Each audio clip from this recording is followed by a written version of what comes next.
நேயர்கள் அனைவருக்கும் வணக்கம். வெண்முரசு இந்திரநீலம் அத்தியாயம் 69. அவை நிறைவுற்று ஜராசந்தர் அரண்மனைக்கு திரும்பிய பின் நெருப்பு எரியும் உடலுடன் மகளிர் மாளிகையின் அரசியின் மஞ்சத்தரைக்கு சென்று அங்கே அணி களைந்து கொண்டிருந்த மிலிந்தையிடம் பிருகத்சேனர் கூவினார். இழிமகளே, நீ எண்ணி இருப்பதென்ன? ஜராசந்தன் நம் மகளுக்கு தந்தைக்கு நிகரான வயதுடையவன். இழி பண்பின் உறைவிடம் அவன். அசுர நாட்டு இழிமகள் ஜரையின் மைந்தன். அவன் அரண்மனையில் அவன் அரசியருக்கு தொழும்பு பணி செய்ய அனுப்புவா? நம் மகளை நேர்ந்து பெற்றோம், மடியிலிட்டு வளர்த்தோம், பொன்னும் மணியும் இட்டு அணி செய்தோம். நம் மூதன்னையருக்கு அடுக்கும் செயலா இது? இதற்கு ஒருபோதும் ஒப்ப மாட்டேன்.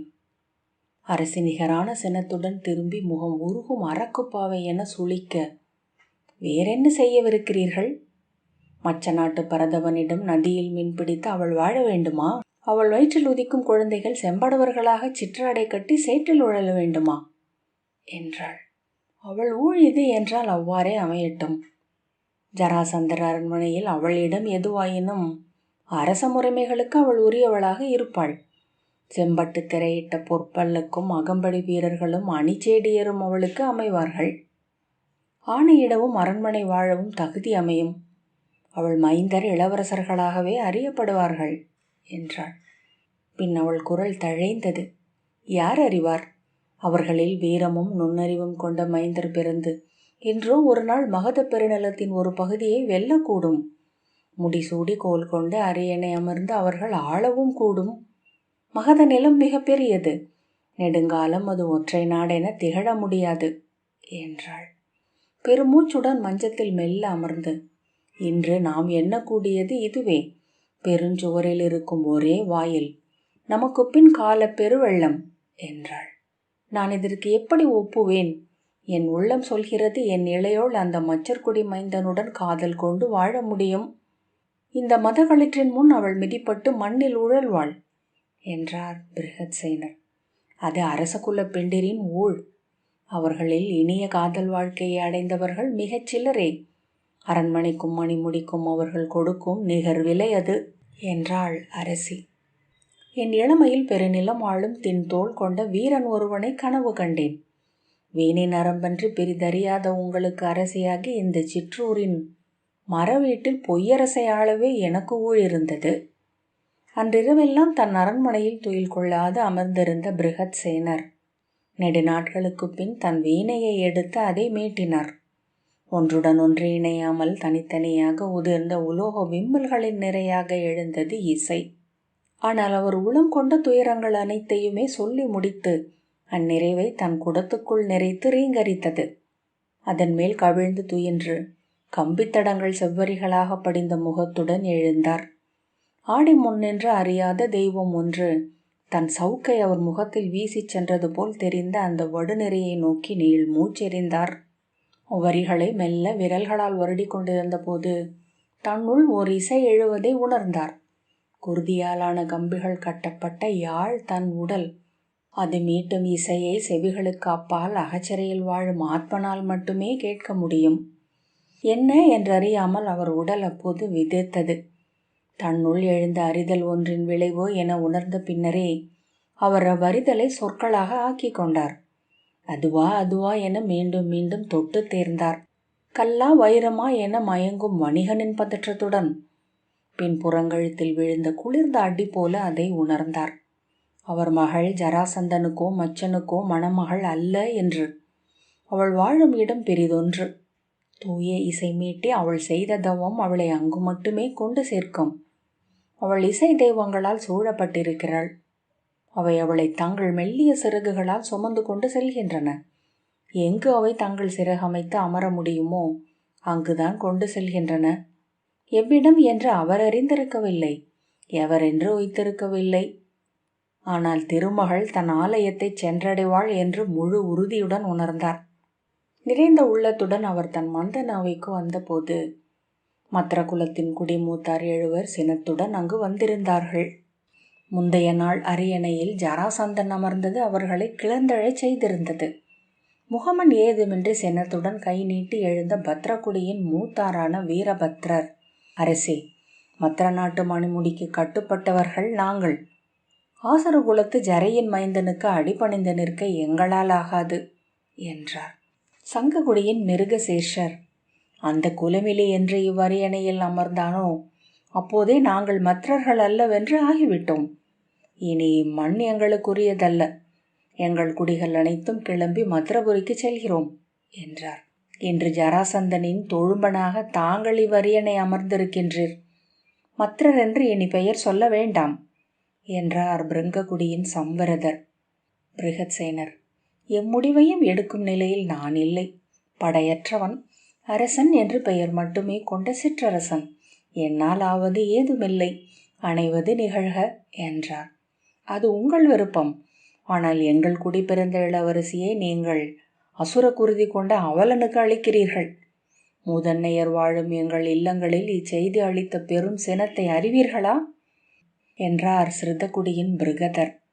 இளவரசியை ஜராசந்தன் கொள்ள ஒப்பி வெறுங்கையுடன் நாங்கள் நாடு நீங்க மாட்டோம். இங்கு வந்தது எங்களுடன் அவளையும் அழைத்து செல்வதற்காகவே. ஆம் ஆம் என்றனர் குடிமூத்தார். அதுவும் என் ஆணையில் இல்லை. இவ்வரண்மனையே மகதத்தின் படைகளால் ஆளப்படுகிறது. உங்களால் முடிந்தால் அழைத்து செல்லலாம் என்றார் பிருகத்சேனர். எங்களிடம் வாளில்லாமல் இருக்கலாம் அரசே. வாழ்முனையில் வீழ்த்த தலை இருக்கிறது. எங்கள் 18 தலைகள் விழுந்த இம்முற்றத்திலிருந்து ஜராசந்தன் அவளை கொள்ளட்டும். அசுரன் அவளை கொள்ள எங்கள் புல்லுயிர் காத்து இங்கு இருந்தோம் என்ற பழி தேவையில்லை. மறைந்து விண்ணேகி அன்னையர் முன் சென்று நாங்கள் நாடி தலை குனிய வேண்டியதில்லை என்றார் சம்வரதர். பிருகத்சேனரின் அமைச்சர், ஆவதென்ன என்று பார்ப்போம். குடிமூத்தாரே, உங்கள் எதிர்ப்பை ஜராசந்தருக்கு அறிவிக்கிறேன். இங்கே இவ்வரசை அவர் அமைத்ததும் உங்களை குடித்தலைவர்கள் என கோல் கொள்ளச் செய்ததும் இது மற்ற நாடு என தொடர்வதற்காகவே. உங்கள் உணர்வுகளை அவர் புரிந்து கொள்ளாமல் இருக்க மாட்டார் என்றார். அவனிடம் எங்களுக்கு முறையீடு ஏதுமில்லை என்றார் சம்வரதர். நான் முறையிடுகிறேன். கலிகர் சொல் புகும் செவி கொண்டவர் என்றார் பிருகத்சேனரின் அமைச்சர். அமைச்சர் மகதர் அமைந்த மாளிகைக்கு சென்று அங்கு தன் வீரருடனும் அமைச்சருடனும் மதுவருந்தி பகடையாடி கொண்டிருந்த ஜராசந்தர் முன் நின்று வணங்கி மற்ற குடியினரின் எதிர்ப்பை பற்றி சொன்னார். குடிமூத்தார் தலைவிழ நாம் இங்கு கோல் கொள்ள முடியாது அரசே என்றார். முதலில் ஏளனமும் சினமும் கொண்டு நகைத்தபடி, என் வீரர்களை அனுப்புகிறேன். அவர்கள் 18 பேரும் இங்கு வரட்டும். அவர்கள் என் சொல்லுக்கு மறுசொல் எடுக்கிறார்களா என்று பார்க்கிறேன் என்றுதான் ஜராசந்தர் சொன்னார். ஆனால் அமைச்சர் கலிகர், அவர்கள் இறப்புக்கெனவே வந்திருக்கிறார்கள் அரசே. படை கொண்டு அச்சுறுத்த முடியாது என்றதும் திகைத்து நோக்கினார். இவ்வரியணை முற்றத்தில் தங்கள் தலையிட்டு உங்கள் கோலுக்கு பழி சேர்க்க வந்திருக்கிறார்கள். அவ்வாறு நிகழும் என்றால் எங்குள்ள மற்ற குடிகள் மலை கடந்து செல்வார்கள். நம்மால் அவர்களை தடுக்க முடியாது. இங்கு மகத படை மட்டுமே எஞ்சும். குடிகள் என எவரும் இல்லாமல் இங்கு வாழ்வது அரிது என்றார் கலிகர். ஜராசந்தர் தன் மீசையை முறுக்கியபடி சின்னஞ்சிறு விழிகள் ஒலி இழக்க தன்னுள் ஆழ்ந்து அமர்ந்தார். அமைச்சர் கலிகர், அதற்கு வழியொன்றுள்ளது அரசே என்றார். பாரத வருஷம் எங்கும் மறுக்கவையலாத மனமுறை என்பது மனத்தன்னேற்பே. மற்ற நாட்டு இளவரசிக்கு பிருகத்சேனர் மனத்தன்னேற்பு நிகழ்வை ஒருங்கு செய்யட்டும். ஜராசந்தர் திரும்பி, எண்ணி சொல்லெடுக்கிறீரா அமைச்சரே?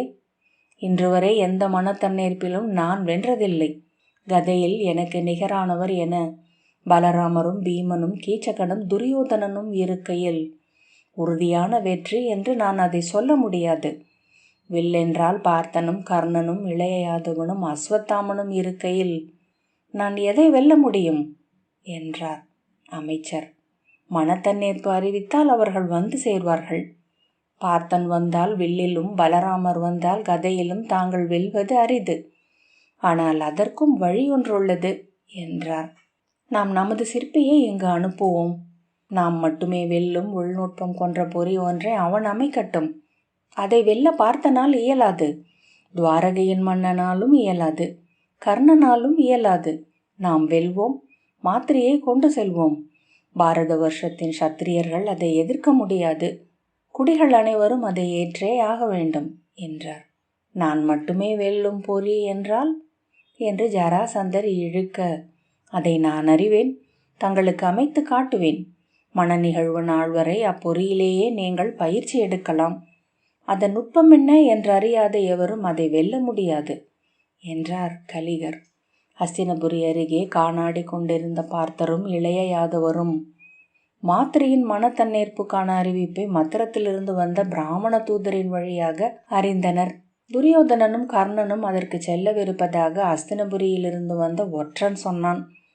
முன்னரே மாத்திரையை பற்றி இளைய யாதவர் ஓரிரு சொற்கள் சொன்னதை அர்ஜுனர் நினைவு கூர்ந்தார். அச்சொற்களில் ஒரு வரி எண்ணத்தில் ஒளி கொண்டது. இசையின் முழுமை அறிந்தவள் அவள். புன்னகையுடன் அர்ஜுனர், இளைய யாதவரே, அவ்விளவரசியை தாங்கள் வெல்ல விரும்புகிறீர்களா என்றார். ஆம் என்றார் இளைய யாதவர் விழி திருப்பியபடி. பால்கீக மலைக்குடிகளில் ஒரு நாடு எனக்கென இருந்தாக வேண்டும். துவாரகையின் வேர்களில் ஒன்று அங்கு இறங்கி சென்றால் ஒழிய நான் உத்தரபதம் மீது ஆணை கொண்டிருக்க மாட்டேன் என்றார். பார்த்தர், அவ்வெண்ணமெனில் இவளே அதற்குரியவள் என்றார். ஆம், அதை நான் கணித்தேன். ஆகவே முன்னரே அவளை பற்றிய அத்தனை செய்திகளையும் திரட்டிவிட்டேன். அழகி, இன்னிசை தேர்ச்சி கொண்டவள். அவளை வித்யாலட்சுமி என்றனர் சூதர் என்றார். அர்ஜுனர் சிரித்தபடி, வடபுல பாதைக்கு அவள் உதவாவிடில் அவளை ஏற்க மாட்டீர்கள் அல்லவா என்றார். இளைய யாதவர் சிரித்து, அவள் பெயரை அறிந்த கணமே ஏற்றுவிட்டேன் என்றார். இனி எஞ்சுவது அவள் என்னிடம் வந்து சேர்வது மட்டுமே. மன நிகழ்வுக்கு அவர்கள் இருவரும் ஒரே தேரில் வந்திறங்கினர். சப்தசிருங்க மலை மடிப்பில் இருந்த உபமத்திரத்தின் தலைநகராகிய ஹம்சபுரியில் மனத்தன்னேற்பு விழவிற்கென அணிமுற்றம் ஒன்று ஒதுக்கப்பட்டிருந்தது. அங்கிருந்த அரண்மனை மிகச் சிறியது. மரத்தாலான 12 அறைகளும் 3 கூடங்களும் மட்டும் கொண்டது. அதன் இரு பக்கமும் படைத்தலைவர்களும் அமைச்சர்களும் தங்கும் சிறு மர வீடுகள் இருந்தன. மகதத்தின் சுங்கநாயகத்தின் மாளிகை மன்னர் அரண்மனையை விட பெரிதாக அமைந்திருந்தது. மகதத்தின் நிலைப்படை தலைவனின் மிகப்பெரிய மாளிகை அப்பால் பெருஞ்சாலையின் ஓரத்தில் படை வீடுகள் சூழ அமைந்திருந்தது. அங்குதான் ஜராசந்தர் தங்கியிருந்தார். நெடுஞ்சாலையிலிருந்து பிரிந்து செல்லும் கிளைச்சாலையின் எல்லையில் மலையிறங்கிய உருளைக்கல் அடுக்கி கட்டப்பட்ட 300 சிற்றில்லங்கள் சிதறி கிடக்கும் அலை மண் பரப்பே அந்நகர். மனத்தன்னேற்புக்காக வந்த மன்னர்களுக்கு மலைச்சரிவில் மரப்பட்டைகளால் சுவர் கட்டி ஈச்ச ஓலையால் கூரையிட்டு அமைக்கப்பட்ட சிறிய பாடி வீடுகளே அளிக்கப்பட்டன. அரசர்கள் தங்கள் அகம்படியினருடன் தங்கிய பாடி வீட்டின் மேல் அவர்களின் கொடி பறக்கும் மூங்கில் எழுந்து நின்றது. அங்கு யாதவருடன் தங்கிய பார்த்தர் என்ன நிகழ்கிறது என்பதை தன் உளவு செய்திகளை கொண்டு புரிந்து கொண்டார். இந்நகரும் இச்சிற்றரசும் பால்கீக மண்ணுக்குள் ஒரு வணிக பாதை அமைக்கும் பொருட்டு மகதத்தால் உருவாக்கப்பட்டவை. பிருகத்சேனரின் மகளை தான் மனம் கொள்வதை மத்திர நாட்டு குடிகள் ஏற்கும் பொருட்டு ஜராசந்தர் நடத்தும் நாடகம் மட்டும் இது என்று இளைய யாதவரிடம் சொன்னார். அந்த பொறி நாம் அறியாத நுட்பமுடையது. அதை தான் மட்டும் வெல்லவே ஜராசந்தர் அமைத்திருப்பார். மகத நாட்டிலிருந்து வந்த கலிங்கத்து சிற்பி ஒருவனால் அது சமைக்கப்பட்டுள்ளது. அவன் பெயர் சுபகன். இளைய யாதவர் காலையில் மலைச்சரிவின் இளவெயிலில் சிறு பறவைகள் சூழ அமர்ந்து குழலிசைத்து கொண்டிருந்தார். அப்பொறிக்கு நிகரான பிரிதொன்றை அமைத்து அவன் ஜராசந்தருக்கு அளித்திருப்பான். மகதத்தில் அவர் அப்பொறியில் நீண்ட பயிற்சி எடுத்திருப்பார் என்றார் பார்த்தர். இளைய யாதவர் குழலை தாழ்த்தி உளமளிக்காது தலையசைக்க, இளையவரே, நான் அதில் உள்ள பேரிடரை பற்றி சொல்லிக் கொண்டிருக்கிறேன். நீங்கள் குழலிசைத்து பிரிதவருடையதோ வாழ்வென்று அதை கேட்டிருக்கிறீர்கள் என்று பார்த்தர் சினந்தார். பாண்டவரே, இவை அனைத்தும் பிரிதவருடைய வாழ்க்கையோ அல்லவா? என் வாழ்க்கை என்று இவற்றை நடிக்கிறேன்.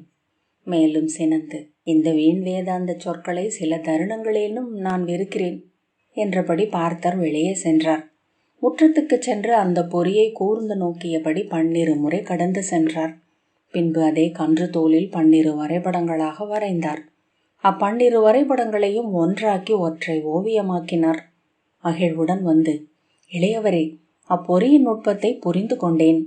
நாம் அதை நோக்கி தொடுக்கும் ஒவ்வொரு அம்பையும் காற்றசைவால் அறியும் சிறகுகள் கொண்டது அது. ஒவ்வொரு அம்பு கடந்து செல்லும் போதும் தன்னை ஒரு முறை மாற்றிக்கொள்கிறது. ஆகவே அதை முன்னரே கணித்து வெல்ல முடியாது என்றார். அதை நோக்கி செல்லும் அம்புகளை எண்ணி கணக்கிட்டு ஒவ்வொரு அம்புக்கும் அது எங்கனம் மாறுகிறது என்று அறிந்து நான் தொடுப்பவனே அதை வெல்ல முடியும். அதுவும் பிரிதவருடைய செய்தியோ என்பது போல இளைய யாதவர் அமர்ந்திருந்தார். ஜராசந்தருக்கு அந்த கணிப்பு முறை பயிற்றுவிக்கப்பட்டிருக்கும். அங்கே அம்புகள் தொடுக்கப்படுவதை நான் எண்ணி கணக்கிட்டு அப்பொறியையும் நோக்கினேன் என்றால் அம்முறையை உய்த்து விடுவேன். நாம் இறுதியில் களமிறங்குவோம் என்றார் பார்த்தர். மனத்தன்னேற்பு நாளில் முற்றத்தில் மூங்கில் தூண்களுக்கு மேல் தொங்கவிடப்பட்ட செம்பாலான இலக்கு வீரர்களுக்கு அரைகோவலாக நிறுத்தப்பட்டது. மனத்தன்னேற்பு நிகழ்வுக்கு வந்திருந்த பல நாட்டு இளவரசர்களும் மன்னர்களும் அதை சூழ்ந்த அரைவட்டமாக அமர்ந்திருந்தனர். நடுவே பொற்பட்டு விரித்த பீடத்தின் மேல் தன் பெருங்கைகளை மடி மீது கோர்த்து சிறுவிழிகள் கறந்த வஞ்சமும் கூர்ந்த மீசைக்கு கீழ் மடிந்த இதழ்களில் ஏளன சிறு நகைப்புமாக ஜராசந்தர் அமர்ந்திருந்தார். அஸ்தினபுரியிலிருந்து துரியோதனரும் கர்ணரும் வந்து அமர்ந்திருந்தார்கள். அஸ்வத்தாமரும் ஜெயத்ரதரும் சிசுபாலரும் வந்திருந்தார்கள். பார்த்தர் துணைவர இளைய யாதவர் அவை புகுந்தபோது அனைவரும் அவர்களை நோக்கினர். அவர்கள் அமர்வது வரை விழி தொடர்ந்து பின் தங்களுக்குள் ஓரிரு சொற்கள் பேசினர். அவையோர் அவ்வொலி தேனீ கூட்டம் பறப்பது போல் ரீங்கரித்தது. எதிரே போடப்பட்ட அரைவட்ட அரச பீடத்தின் நடுவே அரியணையில் பிருகத்சேனர் அமர்ந்தார். அருகே அரசி மிலிந்தையும் மறுபக்கம் அமைச்சரும் அமர்ந்தனர். பின்னால் படைத்தலைவர் நின்றார். வலப்பக்கம் இசைச்சூதரும் அணிச்சேடியரும் நிறைவகுக்க, இடப்பக்கம் குடித்தலைவர் எழுவரும் கோள்களுடனும் தலையணிகளுடனும் கல்லெனச் சமைந்த முகங்களுடன் இருந்தனர். உபமத்திரத்தின் நகர் மக்கள் அரங்கை சூழ்ந்து நின்றனர். நிமித்திகர் மேடையேறி மற்ற மண்ணையும் குல தெய்வங்களையும் பிருகத்சேனரின் கொடி வழியையும் 7 குடிகளையும் வாழ்த்தி அங்கு அரச முறைப்படி மனத்தன்னேற்பு நிகழவிருப்பதை அறிவித்தார். மற்ற நாட்டு இளவரசி லட்சுமணியின் அழகையும் கல்வியையும் புகழ்ந்து சூதர்கள் இருவர் பாடினர். 2 அணிச்சேடியரால் வழி நடத்தப்பட்டு பொன்னூல் பின்னிய வெண்பட்டாடை அணிந்து குழலில் வெண்மலர்கள் சூடி வெண்கல்லாலான மணியாரம் அசைய மாத்திரி வந்து தன் வெண்பட்டு பீடத்தில் அமர்ந்தாள். அங்கிருந்த விழிகள் அனைத்தும் அவளை கண்டு ஒளி கொண்டன. சூதர் சொல்வழி அறிந்து தாங்கள் வரைந்த உள்ளத்து ஓவியங்கள் அனைத்தும் நேர்காட்சி முன் வெற்று வண்ணங்கள் என்றாவதை உணர்ந்தனர். அப்பகுதிக்கே புத்தழகொன்று குடி வந்தது. அவளை வேட்க வந்திருந்த வீரர் முகங்கள் அனைத்தும் காலை கிழக்கு நோக்கிய பொற்குடங்கள் என ஒளி கொண்டன. நிமித்திகர் எழுந்து மூங்கில் மேல் தொங்கும் செம்பு இலக்கு நடுவே இருக்கும் சக்கரத்தின் புள்ளியை அம்பினால் அடிப்பவர் வெல்வார், இளவரசியை கை கொள்வார் என்பது போட்டி முறை என அறிவித்தார். 1க்கு மேற்பட்டவர்கள் வெல்வார்கள் என்றால் அவர்கள் தங்களுக்குள் போர் புரிந்து ஒருவர் வெல்ல வேண்டும். வென்றவர் இளவரசியை கை கொள்ள அனைத்து வகையிலும் உரிமை கொண்டவராவார் என்றார். முரசு ஒலித்ததும் அரசரும் இளவரசரும் ஒவ்வொருவராகச் சென்று வில் நாட்டி நான் பூட்டி அம்பு தொடுத்தனர். அந்த செம்பு பொறி 7 சிறகுகள் கொண்ட சக்கரம். அதன் சிறகுகள் மூச்சு காற்றுக்கே சுழல்பவை. அம்பு செல்லும் காற்றை அவை பூனை செவிகள் என அறிந்தன. அவற்றின் அசைவினால் அச்சக்கரம் முன்னும் பின்னுமாக மேலும் கீழுமாக சுற்றி கொண்டிருந்தது. சிறகுகள் வழியாக தன்னை திருப்பிக் கொண்டு அம்புகளுடன் பகடையாடியது அது. முதல் சில அம்புகள் தொடுக்கப்பட்டதுமே அனைவரும் அதை அறிந்தனர். அதை வெல்வது எளிதல்ல என்று தெளிவானதும் அத்தனை விழிகளும் கர்ணரையே நோக்கின. அவர் வந்து அவை நடுவே நின்றபோது கண்களிலும் முகத்திலும் இருந்த நம்பிக்கையைக் கண்டு அவரே வெல்வாரோ என்று பார்த்தரும் எண்ணினார். 3 அம்புகளில் முதல் அம்பு கடந்து சென்றது. 2வது அம்பு சக்கரத்தை பதித்த சரடு மேல் குத்தி நின்றது. 3வது அம்பு சுற்றி நின்ற சிறகுகளில் ஒன்றை உடைத்தது. மையத்தை அம்புகள் தொடாமை கண்டு நம்பாதவர் போல் திகைத்து அவையை நோக்கிவிட்டு தன் வில்லை அங்கேயே வீசி கர்ணர் திரும்பிச் சென்று துரியோதனர் அருகே எடையுடன் அமர்ந்தார். துரியோதனர் சரிந்து அவரிடம் ஏதோ கேட்க கையசைத்து பொறுமை இழந்து மறுமொழி சொன்னார். அவையினர் அனைவர் நோக்கும் பார்த்தரை நோக்கி திரும்பின. அவர் எழுந்து சென்றபோது கர்ணரின் முனகல் ஒலி மட்டும் முரசொலி போல் அனைவருக்கும் கேட்டது. அவை நடுவே நின்று ஒரு முறை கர்ணரையும் ஜராசந்தரையும் நோக்கிவிட்டு வில்லெடுத்து 3 முறை அம்பு தொடுத்தார். முதல் 2 அம்புகளும் பிழைத்தன. 3வது அம்பு அப்பொறியின் உள் சிறகுகளில் ஒன்றை உடைத்து வந்து விழுந்தது. வில் தாழ்த்தி பார்த்தர் மீண்டபோது அவர் இதழ்களில் ஏன் புன்னகை இருந்தது என அனைவரும் வியந்தனர். ஜராசந்தர் எழுந்தபோது சிறு நகைப்பு பரவியது. பார்த்தர் நின்று தோற்ற இடத்தில் கதை பழகும் துதிக்கை தோள்கள் கொண்ட ஜராசந்தர் வெல்வது எப்படி என்று எண்ணினர். மீசைக்குள் கரந்த வஞ்சச் சிரிப்புடன் வில்லேந்தி சென்ற ஜராசந்தர் மேலே நோக்கி விழி கூர்ந்து முதல் அம்பை தொடுத்தார். சக்கரம் தன்னை திருப்பிக் கொண்டு அதை தவிர்த்தது. ஜராசந்தரின் உடலில் சிறு நடுக்கம் ஒன்று கடந்து செல்வதை காண முடிந்தது. நெடுநேரம் கூர்ந்து நோக்கி அம்பெடுத்து தொடுத்த போது பொறி மீண்டும் தன்னை விலக்கி கொண்டதை கண்டார். ஜராசந்தரின் கால்கள் நடுங்குவதை அனைவரும் கண்டனர். மூன்றாவது அம்பு பிழைக்கும் என்பதும் அனைவருக்கும் தெரிந்திருந்தது. எங்கோ எவரோ மெல்ல சிரித்தனர். அந்த ஒலி அடுக்கி வைக்கப்பட்ட செம்பு கலங்கள் அதிர்வை கடத்துவது போல் எங்கும் சென்று அவையை நகைக்க வைத்தது. மூன்றாவது அம்பும் பிழைத்த போது சினம் தாழாமல் தன் தொடையை ஓங்கி அறைந்து அம்புப்பட்ட யானை என உருமி உடல் தசைகள் புடைக்க களம் நடுவே நின்றார். அமைச்சர் கலிகர் அரசே என மெல்ல அழைக்க தன் உள்ளத்தை அடக்கி திரும்பி வந்து அமர்ந்தார். இளைய யாதவர் எழுந்தபோது எவரும் எண்ணவில்லை அவர் வெல்வார் என்று. ஆனால் இளநகையுடன் சென்று சிறுமைந்தன் போல வில்லெடுத்து அக்கணமே வளைத்து முதல் அம்பிலேயே சக்கரத்தை உடைத்து வென்றார். சில கணங்கள் தங்கள் விழிகளை நம்பாமல் அமர்ந்திருந்தது அவை. நிமித்திகன் வெள்ளிக்கோலை சுழற்றியபடி மேடை மேல் பாய்ந்தேறி துவாரகையின் இளைய யாதவர் இப்போட்டியில் வென்றிருக்கிறார் என்று கூவிய பின்னரே அவை பெருங்குரலில் வாழ்த்தொலி எழுப்பியது. அதன் பின்னரே சத்திரியர் அங்கு என்ன நடந்ததென உணர்ந்தனர். ஜராசந்தர் பெருஞ்சினத்துடன் எழுந்து கடல் நண்டு போல் தன் பெருங்கரங்களை விரித்தபடி இளைய யாதவரை நோக்கி வந்தார்.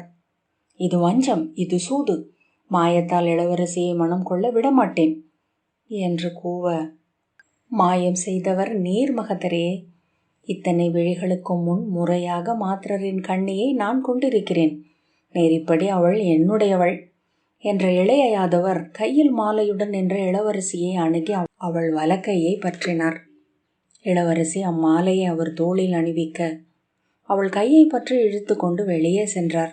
நிறுத்துங்கள், நிறுத்துங்கள் அவனை என தன் படைகளுக்கு ஆணையிட்டபடி ஜராசந்தர் ஓடி வந்தார். ஏன் நிறுத்த வேண்டும்? முறைப்படி இளைய யாதவர் இளவரசியை மனம் கொண்டிருக்கிறார் என்று அஸ்வத்தாமா சொன்னார். கர்ணர் உரக்க, ஆம் மகதரே, நம் விழிமுன் நிகழ்ந்த போட்டி இது. வென்றவருக்கு உரியவள் இளவரசி என்றார். நான் ஒப்பமாட்டேன் என்று கூவிய ஜராசந்தர், இச்சூது என்னவென்று மன்று கூடி விசாரிக்க வேண்டும். அதுவரை இளவரசி இந்நகர் விட்டு செல்ல முடியாது என்றார். அவர் தன் படைத்தலைவரையும் வீரரையும் நோக்கி ஆணையிட அவர்கள் படைக்கலங்களுடன் இளைய யாதவரை சூழ்ந்தனர். ஆஷாட மாதத்தில் ஒரு முகில் மட்டும் கருத்து சிறுமழை பெய்வது போல் அங்கு ஒரு சிறு போர் நடந்தது. இளைய யாதவரின் படையாழிப்பட்டு 12 துண்டாகி விழுந்தனர். பார்த்தரின் அம்புகளால் 14 சரிந்தனர். மகதரின் படைகளை கர்ணரும் அஸ்வத்தாமரும் வில் கொண்டு செருக்க இளைய யாதவர் இளவரசியை தூக்கிச் சென்று தன் தேரில் ஏறி விரைந்தார். பின்தொடர்ந்த மகதத்தின் படைகளை அம்பால் வேலி கட்டி செருத்து அவருக்கு பின் நின்றார்கள் பார்த்தரும் கர்ணரும் அஸ்வத்தாமாவும். இளைய யாதவர் குருதி தடம் கோடாக நீள தேரை நகர்வீதியில் செலுத்தி ஹம்சபுரியின் எல்லை கடந்து மீண்டார் என்றான் சாத்தியகி. இளைய யாதவர் அடைந்த பெரு வெற்றிகளில் ஒன்றாக மாத்திரையை மனம் கொண்டது சொல்லப்படுகிறது. சொல்லி சொல்லி ஒவ்வொருவரும் அருகிருந்து பார்த்தது போல் வளர்ந்திருக்கிறது. இக்கதையை நானே உடன் வாழ்ந்தது போல் அறிவேன். ஒவ்வொரு முகத்தையும் சொல்லையும் உணர்வையும் மீட்டிக் கொள்கிறேன் என்றான். திருஷ்டத்யும்னன், சல்யர் அந்நிகழ்வுக்கு வந்திருந்தாரல்லவா என்றான். இல்லை, சல்யரும் பால்கீக நாடுகள் பிறவும் அந்நிகழ்வை புறக்கணித்தன. இன்னும் உபமத்திரம் ஒரு நாடாக அஸ்தினபுரியால் ஏற்றுக்கொள்ளப்படவில்லை என்றான் சாத்தியகி. இன்று உம்மிடம் மாத்திரை பேச விரும்புவதும் அதை ஒட்டியே என எண்ணுகிறேன். திருஷ்டத்யும்னன் தலையசைத்தான். இந்திரநீலம் 69வது அத்தியாயம் இத்துடன் நிறைவு பெற்றது. நன்றி.